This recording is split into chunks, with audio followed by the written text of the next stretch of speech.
lourde tâche de passer juste après Tim et de gérer le PowerPoint en même temps. Du coup, je vais moi juste rapidement vous présenter les prochains intervenants. Donc l'idée en fait c'était justement de vous présenter des expériences concrètes qui vont pouvoir illustrer les propos de Tim et vous montrer qu'en fait derrière des actions qui ne sont pas forcément étiquetées, entre guillemets, développement des compétences psychosociales, c'est bien ça qui se joue en fait. Et que justement les expériences qu'on va vous montrer, on les a choisies parce qu'elles nous semblent assez emblématiques du fait qu'elles facilitent les conditions pour que les personnes développent leurs compétences, pour qu'elles puissent exprimer leur potentiel. On s'intéresse d'abord aux ressources des personnes avant de s'intéresser à leurs faiblesses, à leurs difficultés, etc. Et c'est en ça qu'on a trouvé intéressant de montrer ces expériences-là. Donc la première expérience qu'on va vous présenter, enfin que les personnes surtout vont vous présenter, c'est une expérience qui s'appelle « Partageons le musée d'art et d'histoire de Saint-Denis ». Je vais juste repasser. Excusez-moi. C'est moi. Du coup, Partageons le musée d'art et d'histoire de Saint-Denis, qui est un projet qui a été développé avec 2 maisons de quartier, donc qui sont des centres socioculturels à Saint-Denis, donc les maisons de quartier Pierre Sémard et Romain Roland. Les centres socioculturels, pour ceux qui ne connaîtraient pas, donc ce sont des centres qui sont implantés plutôt dans les quartiers et qui permettent de faire différentes démarches, des démarches administratives, mais aussi de proposer des animations culturelles et aussi d'apprendre le français. Dans certains centres socioculturels, on a des cours de français. Et donc là, ce projet-là en question, il a été mené notamment dans le cadre des cours de français langue étrangère. Donc parmi les intervenants, on a Jalila Messaoudi, qui est référente famille au sein d'un des centres socioculturels, celui de Romain Roland, qui est formatrice français langue étrangère, voilà, qui va pouvoir venir à la tribune du coup, avec 2 autres personnes du coup qui elles ont participé au projet, qui sont habitantes de Saint-Denis, qui fréquentent ces maisons de quartier et qui apprennent le français et qui ont participé à cette expérience. Donc on a Yasmine Abouzeid, qui va pouvoir venir aussi, et Jamila Halil, qui sont les 2 apprenantes du français qui ont participé à ce projet-là. Et le projet a été mené en lien avec le musée d'art et d'histoire de Saint-Denis, comme le titre l'indique. Et donc on a Lucille Chastre, qui a coordonné le projet pour le musée d'art et d'histoire, et qui est médiatrice culturelle au sein du musée. Donc je vais leur laisser présenter le projet. Lucille va commencer à nous présenter le projet et éventuellement nous faire part d'une expérience auditive. Oui, bonjour à tous. Alors avant de rentrer précisément dans le détail du projet, j'aimerais que nous puissions écouter un extrait des audioguides qui sont à votre disposition gratuitement quand vous venez au musée d'art et d'histoire de Saint-Denis pour le visiter.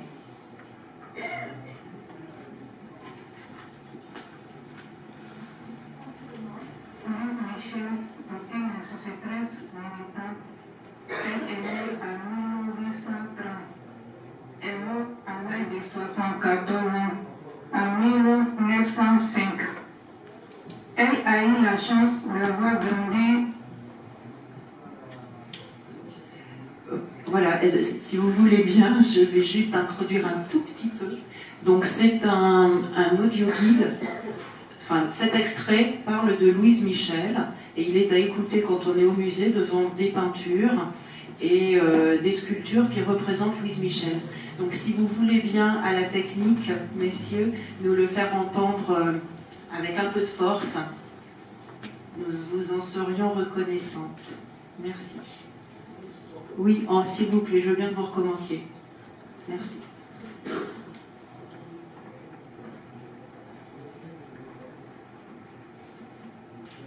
Louise Michel est une sociétaire militante. Elle est née en 1830. Elle est morte à l'âge de 74 ans en 1905. Elle a eu la chance d'avoir grandi dans un château avec des gens instruits et généreux. Dès qu'elle quitte le château, elle consacre son temps pour instruire un grand nombre de personnes analphabètes parce qu'elle était convaincue que le savoir est la clé de la liberté. Quand j'entends ça, ça me renforce mon envie d'apprendre. Elle me rappelle Kaino, la reine des Berbères. Elle me rappelle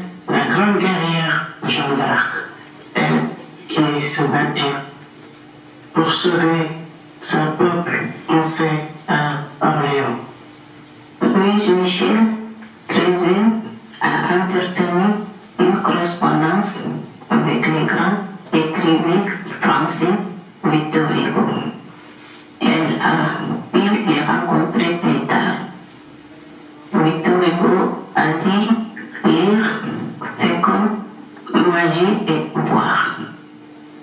L'esprit qui ne lit pas, il va maigrir comme le corps qui ne marche pas.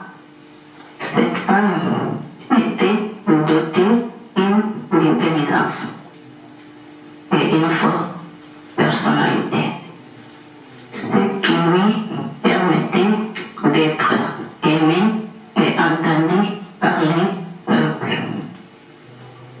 Son combat était celui des ouvriers et la justice sociale et la liberté. Elle fut déportée une Nouvelle-Calédonie, un pays de l'Océanie, et même l'autre bout du monde. Elle continue sa mission, instruire les gens. Louis Michel est une figure de la Commune de Paris et de sa révolution. Et Louis Michel, c'est pas seulement une figure de la Paris, c'est une lumière de nous tous. Voilà, donc quand vous écoutez ce témoignage, un parmi 13 autres, le son est meilleur quand il est directement dans votre oreille. Et donc ces commentaires d'œuvres ont été tous faits par des habitants de Saint-Denis dans le souci de permettre aux visiteurs grand public d'avoir une visite audio-guidée par des habitants. C'est comme si donc les Dionysiens, donc habitants de Saint-Denis, mettaient à la portée des visiteurs leur musée. Alors, ce projet est né d'une difficulté, à savoir qu'au musée d'art et d'histoire de Saint-Denis, qui est un musée municipal, il nous avait été demandé par l'élu à la culture et la direction de la culture d'avoir des audioguides comme dans tous les grands musées. Or, très rapidement, quand nous avons fait une étude de marché, nous nous sommes rendus compte que les audioguides, c'était bien au-delà de ce que nous pouvions nous permettre, puisque c'était l'équivalent d'un tiers de notre budget. Donc, faute de moyens, en général, on a des idées. Alors, c'est ce que nous avons eu, mais bon, ça demande un petit peu de temps d'avoir des idées, donc d'abord on se heurte à la difficulté, et puis après, on attend que l'idée vienne, que le moment favorable advienne. Et un jour, je dirais à peu près 8-9 mois après l'étude de marché, l'idée est venue, à savoir de créer des audioguides avec des habitants, c'est-à-dire de transformer un projet de médiation scientifique en un projet d'action culturelle et sociale. Alors l'idée elle germe parce qu'on est une équipe au musée de Saint-Denis, une équipe où il y a aussi bien des médiateurs que des gens qui sont chargés des collections, et parce qu'au sein de la ville même de Saint-Denis, il y a aussi des équipes qui se rencontrent. Et en particulier, les gens de la culture ne restent pas tout seuls dans leur coin. Les gens de la culture, poussés par cette volonté municipale de décloisonnement des services, en particulier de décloisonnement de l'éducation populaire et de la culture, eh bien, nous dialoguons, nous nous rencontrons. Et c'est ainsi que le musée de Saint-Denis a rencontré, lors d'une réunion culturelle, la maison de quartier Pierre Sémard. Et donc c'est en discutant avec les collègues, j'entends de la maison de quartier mais aussi du musée, que cette idée d'audio-guide participatif a germé. Alors ensuite, il s'agissait de trouver le financement déjà. parce que même si ça coûte beaucoup moins cher que de faire des audioguides, c'est quand même un projet qui est à 14 000 €. Et donc là, je dirais qu'après, il y a un facteur chance qui vient, c'est-à-dire que d'abord, l'idée d'un projet participatif, c'est soutenu aussi par le ministère de la Culture. Et on s'est aperçu qu'il y avait un appel à projet dans lequel on pouvait postuler, qui s'appelle l'Action culturelle au service de la maîtrise du français. Et donc c'est la DRAC qui nous a aidés, ainsi que la mission tourisme de Pleine Commune, notre communauté d'agglomération. Et évidemment la ville de Saint-Denis en soutenant le musée et la maison de quartier. Bon, donc le financement a été résolu. Il est important aussi pour un projet comme celui-ci, c'est d'avoir des partenaires qui sont vraiment extrêmement fiables et avec lesquels nous sommes sur la même longueur d'onde, si je puis dire. Donc ce fut le cas. Moi je n'avais jamais travaillé avec mes collègues des maisons de quartier Romain Roland et Pierre Sémard. Et donc ce fut une première, mais très vite j'ai compris qu'on était absolument complémentaires et qu'on était sur une même perception de la place des Dionysiens qui allaient faire le projet, c'est-à-dire des Dionysiens qui n'allaient pas seulement être les bénéficiaires d'une action culturelle, mais bien les acteurs et les contributeurs, comme nous, même nous, j'entends les professionnels de la culture ou de l'éducation populaire. Le projet est donc une co-construction entre donc, le musée, Jalila Messaoudi, donc la professeure de français langue étrangère à l'époque, et l'adjointe de la responsable de la maison de quartier. Ensuite, comme je vous l'ai laissé entendre tout à l'heure, il est très important aussi pour qu'un projet comme celui-ci fonctionne, c'est que nos fameux Dionysiens soient convaincus et finalement forment un groupe motivé qui se range à l'idée du projet parce qu'eux n'ont pas participé à la co-construction. Donc ça, je laisserai tout à l'heure Jalila en parler de l'impact du groupe et de la construction du groupe pour le bon déroulement du projet et pour que chacun, au sein de ce projet, tire des compétences, donc ces fameuses compétences psychosociales dont Tim Grayson nous a parlé. Alors, sur le plan technique, hein, tout simplement, le projet s'est découpé en plusieurs phases. D'abord, donc il s'est adressé à une trentaine de personnes, apprenants de français, donc français langue étrangère et alphabétisation. Mais pour nous, ce qui était important, enfin bon, bien sûr c'était important qu'ils fassent partie des cours de français, parce qu'il y a eu quand même beaucoup de travail qui s'est fait dans les cours de français, mais nous, ce qui était très important, c'est que toutes ces personnes soient porteurs de cultures différentes, pour que les objets du musée qu'ils allaient choisir ne restent pas cantonnés à leur contexte dionysien ou leur contexte culturel français, mais bien qu'ils acquièrent, grâce à toutes ces personnes qui sont porteuses de culture, qu'ils acquièrent une dimension anthropologique.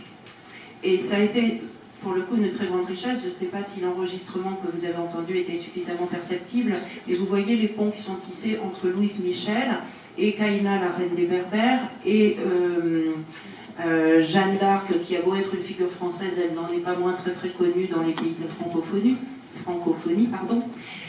Et donc vous voyez cette capacité, cette mise en partage des cultures pour que les objets qui au départ ont un contexte très franco-français acquièrent une dimension internationale.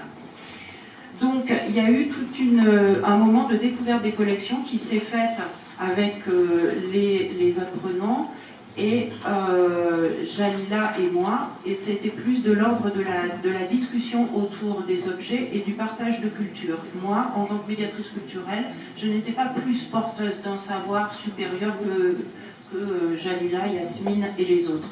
J'étais porteuse de mon savoir, qui est le savoir des objets, mais les personnes qui étaient avec moi étaient porteuses aussi de leur savoir et nous en faisaient profiter.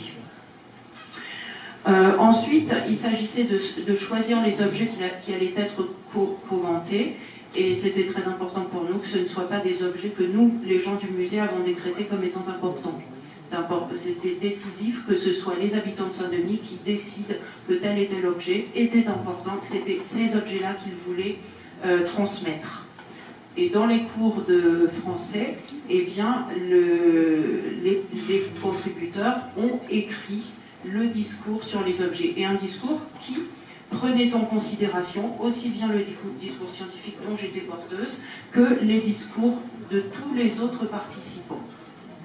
Ensuite, il y a eu la phase d'oralisation de ces textes, parce que vous vous rendez bien compte que un texte écrit, ça n'est pas le même qui va être dit dans des audioguides. Donc là, il y a eu un travail d'adaptation des textes et puis surtout d'oralisation pour que chacun soit capable de le prononcer et de le rendre audible. Donc ça, c'est une association locale, Mots et Regards, une association de conteurs et de lecteurs qui nous a accompagnés. Et puis ensuite, il y a eu la phase d'enregistrement, dans un studio d'enregistrement, accompagné par un technicien, un ingénieur du son.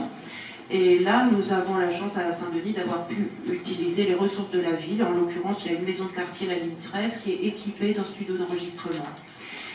Donc nous avons pu, nos contributeurs dionysiens ont pu enregistrer là-bas. Ensuite, le montage, là, s'est fait à l'échelle réduite. C'était le technicien, l'ingénieur du son et moi-même qui avons fait le montage. Et puis ensuite, il y a eu un lancement de ces audioguides au cours d'un vernissage auquel la population de Saint-Denis, les élus, les différents administratifs ont été conviés. Et les habitants de Saint-Denis ont fait visiter le musée à tous ceux qui étaient là.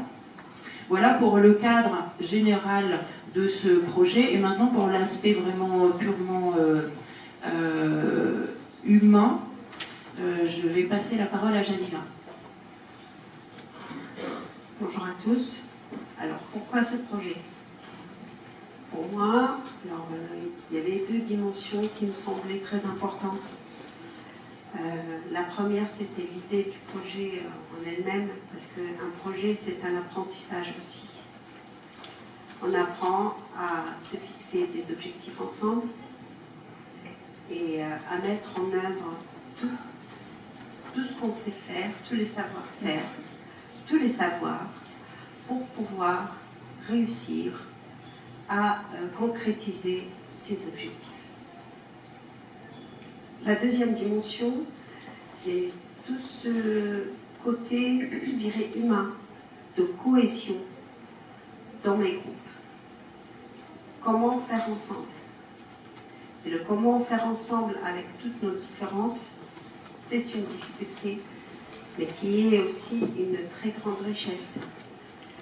Alors, cette cohésion qui est sortie du cadre du cours pour aussi affecter les familles, parce que ce projet a pris aussi une autre dimension. Il s'est invité chez les personnes qui étaient actrices dans ce projet. Voilà, c'était avant tout les deux dimensions qui me sont venues en tête. Alors, au départ, nous, on y croyait quand même à la réussite de ce projet, parce qu'on se disait, rien que le fait que les personnes s'approprient une telle idée et qu'ils fassent aussi leur pas, parce que pour une majorité, les sortir de chez elles, du quartier, pour les emmener au centre-ville, et des fois dans des horaires un petit peu décalés, ce n'était pas évident. Les accompagner au musée, pour qu'ils prennent aussi, où ils donnent ils laissent leur petite empreinte pour présenter ces œuvres qui n'ont pas qu'une dimension scientifique telle que le présente Lucille. Et bien chacun, parce que ce qu'on a eu comme pain béni, moi je dirais, ou point positif, c'est que la culture, on l'a tous en soi, on est tous porteurs de culture. Et puis cette lecture aussi différente des œuvres, des objets exposés au musée, ça a donné plus d'importance, plus d'ouverture au musée, parce que au départ, les apprenants avaient cette idée que le musée n'était pas à eux. Le musée n'était pas fait pour eux, et encore moins pour qu'ils puissent jouer les guides en herbe et donner leur interprétation très personnelle des œuvres.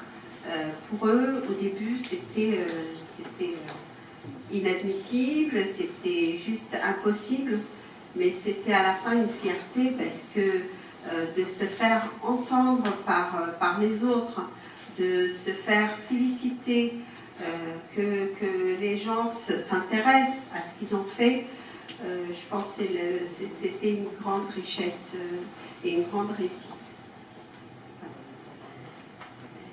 Je vais laisser de toute façon la parole à l'une des deux actrices de ce projet pour qu'elle témoigne par elle-même de l'impact de ce projet sur elle.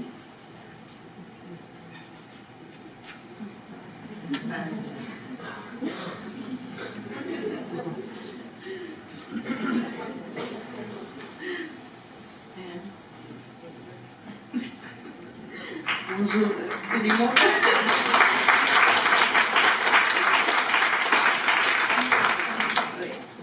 Bonjour tout le monde. C'est difficile pour parler de moi parce que quand j'ai entré en France, je ne parle pas du tout le français. J'ai fait le cours de français avec Jalila Monsouti. Je prends la langue quand j'ai fait le cours, c'est tout. Avant, je ne parlais pas le français. J'ai fait le projet avec Jalila. Je suis très intéressée pour faire ce projet parce que c'est un musée de moi. Avant, je connais Saint-Denis, c'est la place de Saint-Denis, c'est tout. Mais je ne connais pas comment l'histoire de Saint-Denis, c'est quoi ça. Après, je vais à la musée de l'histoire. J'ai fait le projet avec Jalila et Lucie. Et je vois beaucoup de choses. C'est la première fois que je connais ça. C'est très bien. Je connais l'histoire de Saint-Denis, je connais l'histoire de beaucoup d'objets de la musée. Pour moi, c'est toute la vie, je connais beaucoup de choses de la projet. Je contacte avec le monde, je contacte avec la vie, je connais l'histoire de France. C'est important de moi pour connaître ça, pour comment te contacter avec le monde en France. C'est bien, je connais beaucoup de choses de l'histoire. C'est bon. Merci.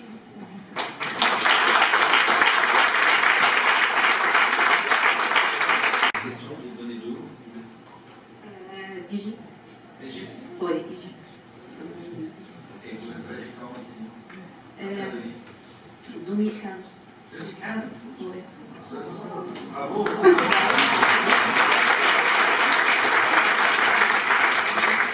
Pourquoi faire en France?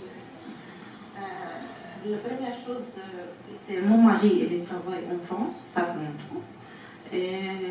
Et pour moi, avant, j'aime beaucoup de voir l'histoire de France, je vois les photos, oh là là, c'est France, c'est beautiful. C'est un beau pays, de voir, de faire, je veux voir toutes les choses, pour le tour de ville, le musée du Louvre, je suis très intéressée à te voir comme ça, mais j'ai entré en France, c'est I have a dream. I have a dream. Vous êtes venu en France d'Égypte. Égypte, c'est quand même un pays avec une grande culture. Et beaucoup de choses dans ce Louvre ont été volées d'Égypte. Non, pas oui. Peut-être. C'est petit comme ça. Non, peut-être c'est une chance pour tout le monde de connaître comment l'histoire d'Égypte et de voir les choses d'Égypte. Peut-être après, elle vous fait une visite. C'est bien comme ça de voir les touristes en Égypte. C'est comme ça, c'est très bien. Et au musée, en dehors du travail avec eux, qu'est-ce que vous avez découvert? Qu'est-ce qui est riche?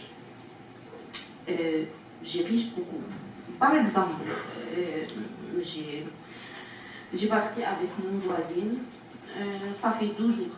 Elle dit de moi, tu connais Yasmine? C'est la première fois que je connais l'histoire de Saint-Denis. C'est Saint-Denis, il y a un monsieur qui coupait la tête, après elle est morte de Saint-Denis. J'ai dit oui, ça fait 12 ans, elle est en France. Elle ne connaît pas. C'est les enfants qui est l'histoire, qui dit l'histoire. J'ai dit oui, je connais ça. Je vois le musée de l'histoire de Saint-Denis, je connais toute l'histoire de Congo. Oh là là, tu habites en France, ça fait 3 ans, et je suis en France, ça fait 12 ans. Je ne connais pas. C'est bien pour moi, je connais beaucoup de choses, je vois les statues, je vois. Peut-être parce que je suis intéressée pour ça. Pour moi, c'est très amusé. S'amuser pour ça. Et donc, vous recrutez bientôt? Oui. Après, je travaille avec Madame Lucie. I have a dream.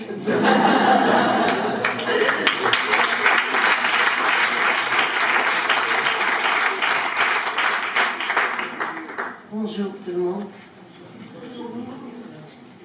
C'est Jamila.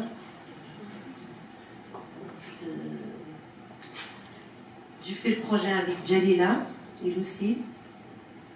Et j'aime bien. Je suis fière. J'ai fait le projet avec beaucoup d'amour. Je venais en France. Comme elle dit, je ne parle pas le français. Aucune idée de la France. Mon rêve, toujours, je rêve, je viens en France. Je m'installe ici. J'aime bien la France. Et je fais le projet. Il m'a appris beaucoup de choses. Plein de choses. Quand je pars avec Jalila et Lucie au musée, j'ai découvert plein de choses. Et avant, c'est tout. J'arrête pas, je l'ai dit, j'arrête pas de le faire, le projet. Mais je suis le faire et je suis fière de moi. Et de...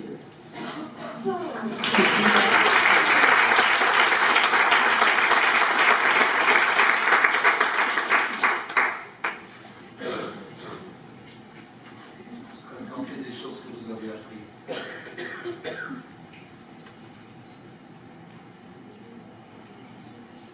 Vous ne laissez pas faire, ça c'est ce qui était important pour vous. Oui, important pour moi. Quand je pars faire le projet, je le sens, je fais pour moi. Je laisse tout derrière moi et je fais ça. J'ai un intérêt pour ça. Ouais, c'est ça qui me pousse à faire. Quand je sors, je me sens bien. Je suis libre. Pas comme tout le temps à la maison, avec des enfants et tout ça. Quand je pars là-bas, je sens que je suis très bien. Je suis fait des choses pour moi, pas pour les autres. Je sens aussi que vous faites quelque chose pour le musée, non? Oui, ça c'est sûr. Oui, je fais et j'aimerais bien faire plus. Si je peux faire, je vais le faire. Et c'est quoi le projet? N'importe projet, si je peux le faire, je veux le faire. Vous allez reconstruire le musée?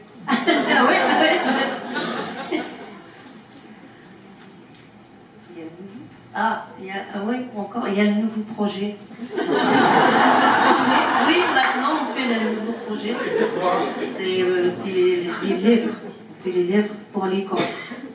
Oui. vous allez faire avec les livres? C'est d'histoire et tout. C'est ça. Pour les écoles à Saint-Denis? Oui. Ouais. Pour vos enfants? Non, pour tout le monde. Pour tout le monde, pour l'école, tout le monde. On raconte des choses. Et bidonville. Vous venez d'où? Algérien. Algérie. Ouais. Et vous êtes arrivé il y a 3 ans? 12 ans? Non, 2013. 2013? Ouais, 5 ans. 5 ans. Et vous parlez français en Algérie? Un petit peu, je parle un petit peu. Parce que ma famille, ils sont tous là. Après, je lui dis, il faut que je pars en France. Comme ça. Parce que j'aime bien la France.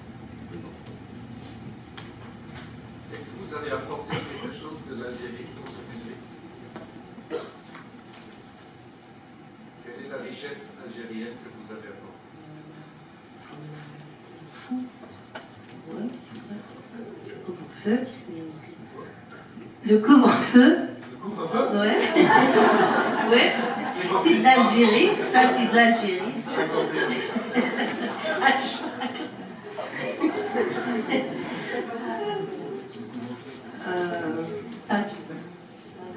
Voilà, ça s'appelle tagine. Tagine? Oui, tagine. Non. Oui, on fait des choses pour à manger. Racontez. Je commence d'où? Rappelez-moi. Il y a tagine, on fait dans les maisons. On fait le pain, donc on cuit le pain, on mange. Pour chauffer, on chauffe la maison. Ouais, on chauffe avec ça, la maison. C'est ça que vous allez faire au musée de Saint-Denis? Oui, c'est ça. Ouais, c'est ça. Non, il est important aussi de regarder votre contribution culturelle et comment ça change les choses. Oui. Ce n'est pas seulement vos compétences qui changent, mais ce sont les leurs aussi. Ouais. En fait, le couvre-feu, c'est un grand plat circulaire en terre. Celui que nous avons exposé au musée, il date du Moyen-Âge et il était utilisé au musée pour couvrir un feu, et éviter que des braises sautent et mettent le feu à la maison, et aussi pour permettre aux braises de continuer de rougeoyer pendant la nuit pour que le lendemain, on puisse rallumer le feu très facilement. Et il y a eu beaucoup de discussions entre tous les participants autour de ce couvre-feu, parce que c'est un objet qui est encore connu. Et Jamila en particulier nous a raconté que sur ce couvre-feu qui est chez nous, enfin au musée de Saint-Denis, il est en terre, mais il peut être aussi en métal, eh bien, ils font cuire du pain, sans doute les pains ronds, hein, voilà, les pains ronds. Et ça, c'est un savoir que moi j'ignorais. Et bon, bien sûr, je ne sais pas si au Moyen-Âge c'était utilisé aussi comme ça, mais on peut quand même en faire l'hypothèse. Et là, on est typiquement sur un échange de savoir. C'est-à-dire que Jamila, en nous racontant cela, en me racontant cela, elle m'ouvre une possibilité d'envisager le couvre-feu différemment. Et il y a beaucoup de pièces archéologiques qui prennent sens parce que des personnes comme Jamila, comme Yasmine et d'autres ont une connaissance encore de ces pièces-là. Mais ça n'est pas tout. Une personne comme par exemple Louise Michel, certes elle est connue de beaucoup de Français, mais néanmoins, parce que nous pouvons partager l'héritage de Louise Michel avec des personnes qui viennent du monde entier, eh bien, c'est comme si les visiteurs nous permettaient de regarder les collections du musée vraiment de manière universelle. Et ça, c'est un changement. C'est-à-dire, le musée de Saint-Denis, je vous engage à faire le voir, c'est un musée extrêmement étonnant, avec des collections qui peuvent paraître du premier abord extrêmement disparates, parce qu'on est dans un Carmel, on a une collection sur la Commune de Paris de 1871, on a une collection sur Soleil-Éluard, l'archéologie, etc. Ça peut paraître complètement hétéroclite, mais d'avoir visité le musée avec les groupes de personnes polyglottes et cosmopolites, Ça m'a permis, moi, de découvrir le fil conducteur à travers toutes ces collections, qui sont des fils conducteurs profondément humanistes, philosophiques. L'idée de la foi, l'idée de la liberté, la démocratie. Tout ça, ce sont des fils conducteurs entre les différentes collections. Et donc de visiter un musée qu'on connaît depuis des années, avec des personnes qui sont porteurs d'un autre regard, c'est un véritable enrichissement. Merci, merci beaucoup.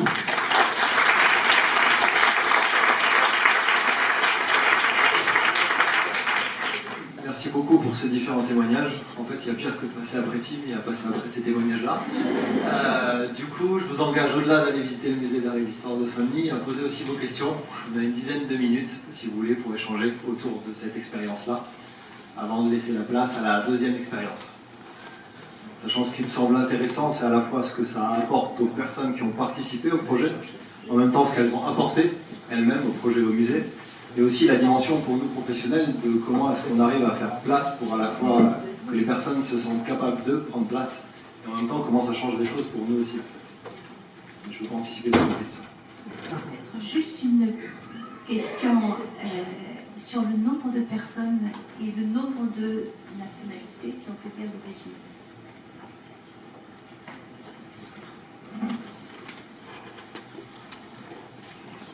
Alors, le nombre de personnes, sur le livre, on indique, parce qu'il y a eu les audioguides, mais il y a un support aussi écrit, on indique une trentaine de personnes. Sauf que, et là, c'était les difficultés qu'on a rencontrées lors de la concrétisation de ce projet, c'est qu'on a eu des perditions, des remplacements. Du coup, il y a eu plus de 40 personnes qui ont réellement participé à ce projet. Il y a eu 35 nationalités différentes. 35, vous vous rendez compte, toute cette belle palette de culture, hein. C'est un bouillon de culture qui était très enrichissant, hein, parce qu'ils avaient plus à nous apporter que nous leur avons apporté, Lucille et moi. Hein. Il y avait 35 nationalités et 30 inscrits sur plus de 40 réellement qui ont contribué, en tout cas à court, à moyen et à long terme sur le projet.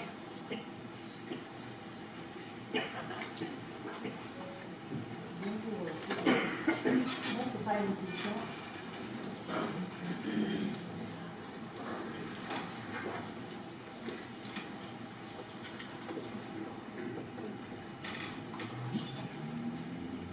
Allô? Bonsoir tout le monde. Moi, ce n'est pas une question, c'est plutôt un remerciement. Je me suis inscrite à cet après-midi en tant que professionnel sur un quartier de Saint-Denis. J'ai participé à des rencontres métropolitaines, ça fait plusieurs années. De mon profession, je suis médiatrice santé dans un centre associatif communautaire au quartier de Franc-Voisin. Donc, ils m'ont fait voyager à travers leurs témoignages de tout ce qui s'est passé sur Saint-Denis. En plus, je suis conseillère municipale délégation senior. Donc, je ne fais que de les remercier. Je connais particulièrement le projet par cœur. Merci beaucoup de votre témoignage et du travail que vous fournissez tous les jours au quotidien en direction des populations dionysiennes. Merci beaucoup.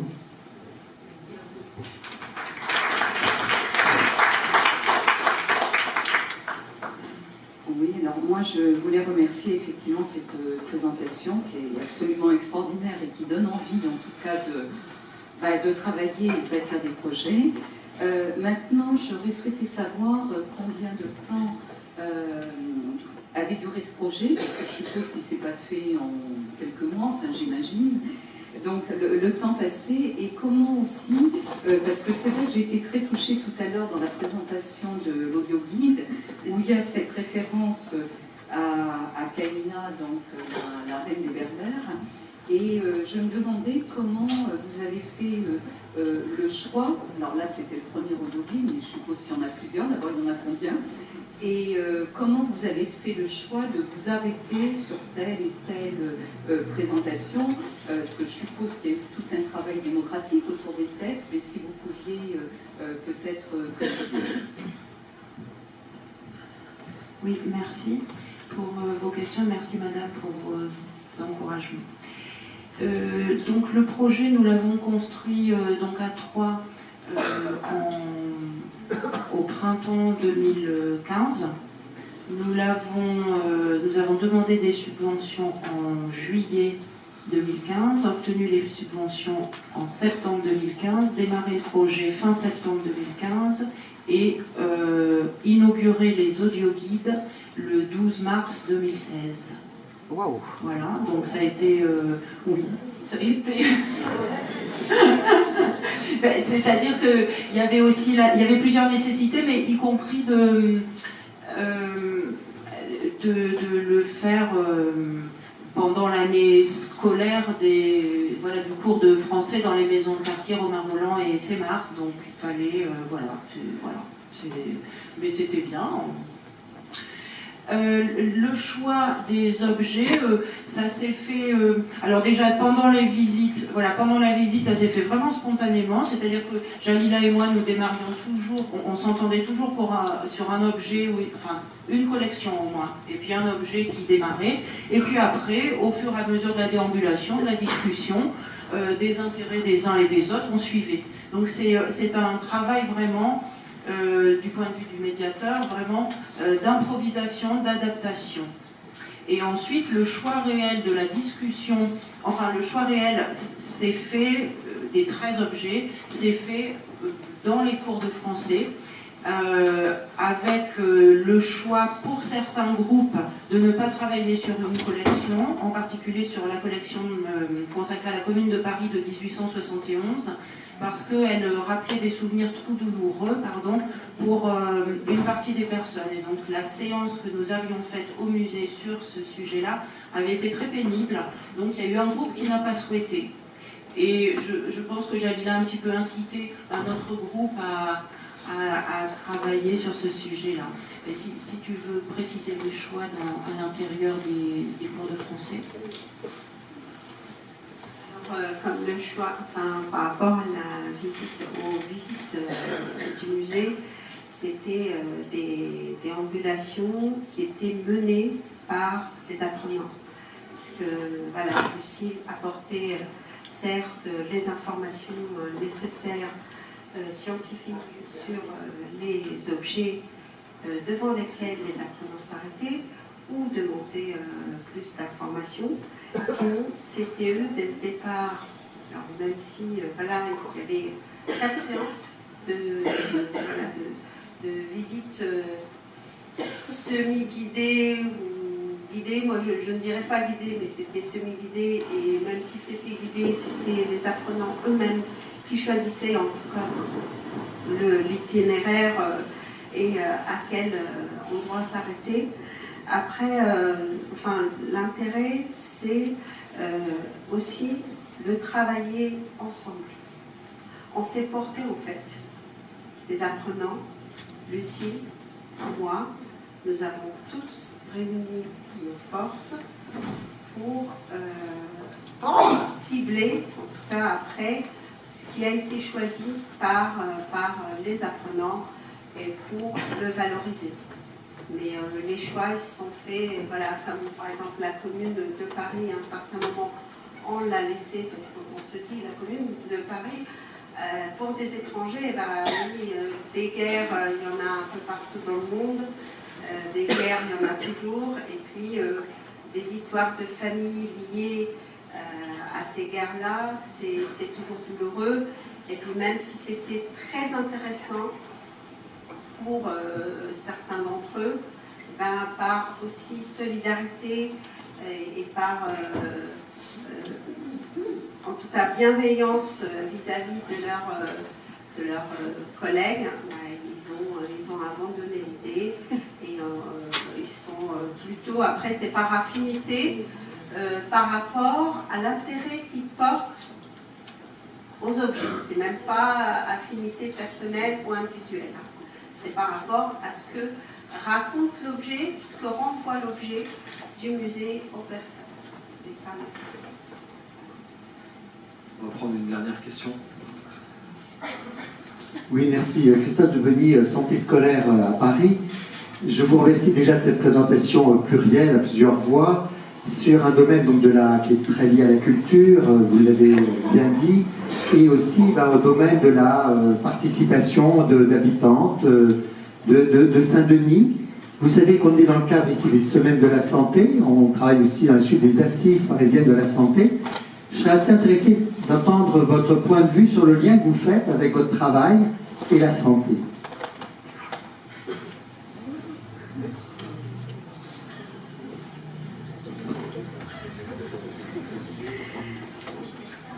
Alors, la santé, n'est-ce pas un sentiment de bien-être?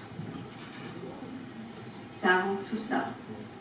Et nous, dès le départ, alors ce projet, dès le départ, quand on discutait avec Lucille, et il n'était pas encore mis en œuvre dans les cours, pour moi en tout cas, je dis, le plus important dans ce projet, c'est que à la fin, ces personnes se sentent utiles parce qu'ils ont contribué à apporter du savoir, leur savoir, concernant quelque chose qui appartient au musée. C'est aussi s'approprier un lieu et de se dire, c'est le mien, j'habite à cet endroit, ce lieu culturel, il est aussi le mien, parce que j'ai aussi ma petite touche dedans. Et alors, toute cette estime de soi, après, pour moi, oui, c'est du domaine de la santé. Cette valorisation, ce bien-être, cette bienveillance, qu'elle soit dans le groupe, c'est la santé. Voilà.